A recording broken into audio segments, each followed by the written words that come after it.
Hello दोस्तों, welcome back to my channel. तो दोस्तों 2026 आ चुका है। महंगाई, वॉर टेंशन, डॉलर मूवमेंट और स्टॉक मार्केट की वॉलेटिलिटी। ऐसे में एक बड़ा सवाल आता है कि गोल्ड खरीदें या सिल्वर, या इसको होल्ड करें या गोल्ड सिल्वर बेच दें।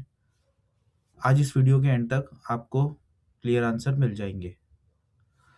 तो सबसे पहले बात करते हैं हम गोल्ड की।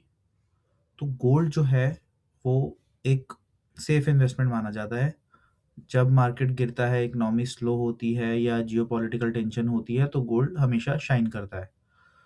2026 में अब गोल्ड क्या स्ट्रांग रहेगा?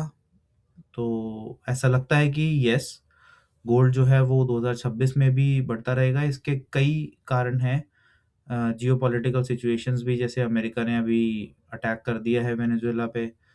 उसके बाद सेंट्रल बैंक जो है वो लगातार गोल्ड खरीदते जा रहे हैं। इन्फ्लेशन को हेज करने के लिए भी ये बेस्ट ऑप्शन होता है और लॉन्ग टर्म वेल्थ प्रोटेक्शन के लिए भी यूज़ होता है। इसके अलावा एस्ट्रोलॉजिकल रीजंस भी हैं कि जैसे 2026 का अगर हम नंबर जोड़ें तो 1 नंबर का साल आता है। तो 1 नंबर के साल में आप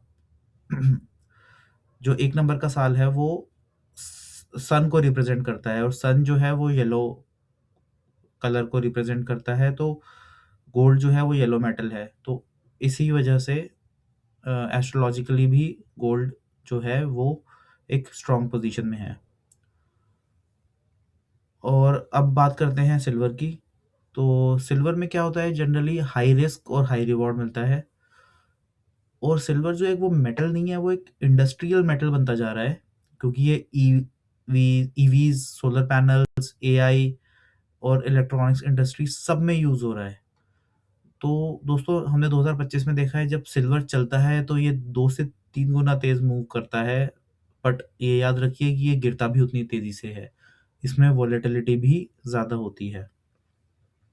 तो सिल्वर भी 2026 में बढ़ने के चांसेस हैं, बट हाँ, वो उतना नहीं बढ़ेगा जितना कि 2025 में बढ़ा है कि 150% का रिटर्न दे दिया। इतना ज़्यादा नहीं बढ़ पाएगा, बट हाँ, कंटिन्यूएशन में रहेगा। बट हाँ, इस साल जो है वो gold as compare to silver, gold के ज़्यादा बढ़ने के चांसेस हैं। इसके बाद हम आते हैं कि हमारी स्ट्रैटेजी क्या रहनी चाहिए। तो दोस्तों, अगर आप कंज़र्वेटिव इन्वेस्टर हैं, तो आप 70% गोल्ड में इन्वेस्ट करिए अपने कैपिटल का और 30% सिल्वर में। फॉर एग्ज़ाम्पल आपके पास 1 लाख रुपए हैं, तो आप 70,000 जो है वो गोल्ड में इन्वेस्ट करिए और 30,000 जो है वो सिल्वर में इन्वेस्ट करिए। और एक बात और, आप एक साथ मत इन्वेस्ट करिए, आप एसआईपी करिए, मतलब आप हर महीने इंस्टॉलमेंट्स में करिए। मतलब आपको अगर 1 लाख रुपए टोटल इन्वेस्ट करने हैं, तो आप हर महीने 10,000 करिए। और 10,000 में आप फर्दर ब्रेक करिए कि 7,000 गोल्ड में, 3,000 सिल्वर में। तो ऐसे आप हर महीने 10,000 करके 10 महीने तक आप अपने 1 लाख रुपए डिप्लॉय करिए। एक साथ इन्वेस्ट करना सही नहीं है।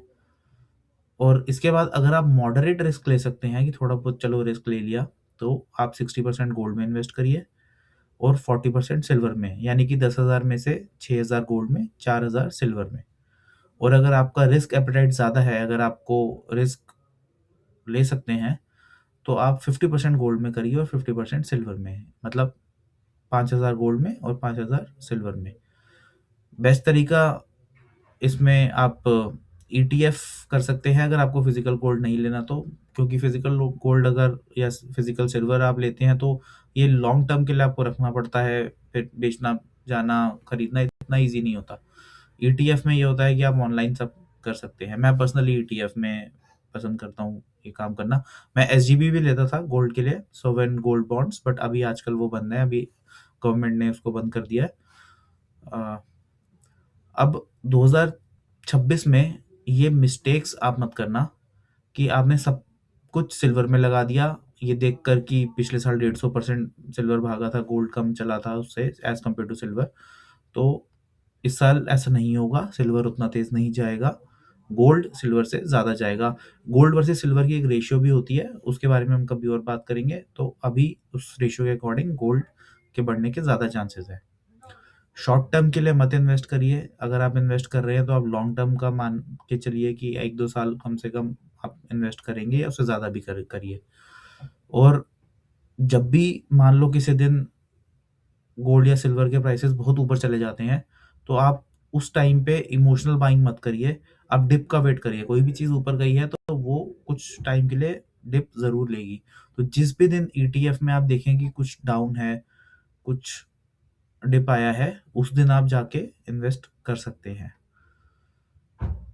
तो फाइनल वर्डिक्ट ये है कि 2026 में गोल्ड स्टेबिलिटी देगा और सिल्वर एक ग्रोथ का चांस देगा। तो बेस्ट इन्वेस्टर वो है जो गोल्ड और सिल्वर दोनों का बैलेंस बना के चलता है। तो दोस्तों, अगर आपको ये वीडियो हेल्पफुल लगी है तो इसको लाइक करें, चैनल को सब्सक्राइब करें और कमेंट में बताइए कि आप गोल्ड चुनेंगे या silver. Thank you so much.